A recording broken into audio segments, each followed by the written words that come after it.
গণতান্ত্রিক, মানবিক ও বৈষম্যহীন রাষ্ট্র প্রতিষ্ঠার আহ্বান জানিয়েছেন প্রধান উপদেষ্টা ডক্টর মোহাম্মদ ইউনূস। জুলাই অভ্যুত্থান দিবস উপলক্ষে ঢাকা জেলা প্রশাসন আয়োজিত অনুষ্ঠানে ভিডিও বার্তায় এ আহ্বান জানান তিনি। বলেন, মানুষের বুকে গুলি চালিয়ে ফ্যাসিবাদী সরকার ক্ষমতা ধরে রাখতে চেয়েছিল। ছাত্র জনতার রক্ত দিয়ে সেই দুঃশাসনের অবসান ঘটিয়েছে। 5ই আগস্ট শুধু একটি বিশেষ দিবস নয়, এটি একটি প্রতিজ্ঞা, গণজাগরণের উপাখ্যান এবং ফ্যাসিবাদী শাসন থেকে জাতির পুনর্জন্মের দিন। জুলাইয়ের মহানায়কদের আত্মত্যাগ তখনই সার্থক হবে যখন এই দেশকে আমরা একটি সত্যিকারের জনকল্যাণকর দেশ হিসেবে গড়ে তুলতে পারব।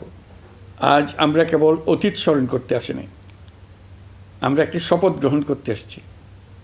শপথ এই, আমরা কোনো ধরনের নিপীড়নের কাছে মাথা নোয়াব না। আমরা প্রতিষ্ঠা করব একটা জবাবদিহিমূলক, মানবিক, গণতান্ত্রিক এবং বৈষম্যহীন রাষ্ট্র, এমন রাষ্ট্র যা সবসময় জনকল্যাণে কাজ করবে।